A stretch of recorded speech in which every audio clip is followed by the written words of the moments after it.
Macaroni നമുക്ക് പലതരത്തിലുണ്ടാക്കാം അല്ലേ. അപ്പോൾ ഇന്നൊരു കളർഫുൾ മക്രോണി തന്നെ ആയാലോ. അപ്പോൾ എങ്ങനെ ഉണ്ടാക്കാൻ നോക്കാം. ചീനച്ചട്ടിയിൽ വെള്ളം ഒഴിച്ച് കല്ലുപ്പ്, മഞ്ഞൾപ്പൊടി, ഒരു ടേബിൾ സ്പൂൺ സൺഫ്ലവർ ഓയിൽ ഒഴിച്ച് ഒന്ന് തിളപ്പിക്കുക.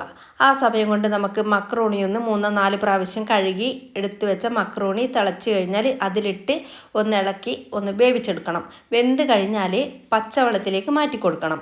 അപ്പോൾ ആ പച്ചവെള്ളത്തിൽ നിന്ന് ഒന്ന് ഇളക്കി കഴിഞ്ഞിട്ട് പിന്നെ ആ പച്ചവെള്ളം ഊറ്റി മക്രോണി ഇങ്ങോട്ടെടുത്ത് വെച്ച് അത് കഴിഞ്ഞാൽ ഇനി നമുക്ക് വെളുത്തുള്ളി, ഇഞ്ചി, പച്ചമുളക്, ക്യാരറ്റ്, സവോള ഇതെല്ലാം കൂടി സൺഫ്ലവർ ഓയിൽ ചീഞ്ചട്ടിയിൽ ഒഴിച്ച് ചൂടായപ്പം ഇട്ട് മല്ലിപ്പൊടി, മഞ്ഞൾപ്പൊടി, കുരുമുളക് പൊടി ഇതെല്ലാം ഇട്ട് ഒന്നും കൂടി ഇളക്കി ആ പച്ചമണം മാറിയതിന് ശേഷം കുറച്ച് ക്യാരറ്റും കുറച്ച് ബീൻസും അരിഞ്ഞതും ഇട്ട് ഒന്നും കൂടി മിക്സ് ചെയ്ത് ഒരു 2 മിനിറ്റ് ഒന്ന് മൂടി വെച്ച് അതൊന്ന് പാകമായതിന് ശേഷം നമ്മളെ മക്രോണി അതിലിട്ട് ഒന്ന് ഇളക്കി എടുത്ത് ഒന്നും കൂടി ഒന്ന് മൂടി വെക്കണം. അപ്പോൾ നമ്മളെ മക്രോണി ഇങ്ങനെ റെഡി ആയിക്കൊണ്ടിരിക്കുന്നുണ്ട്.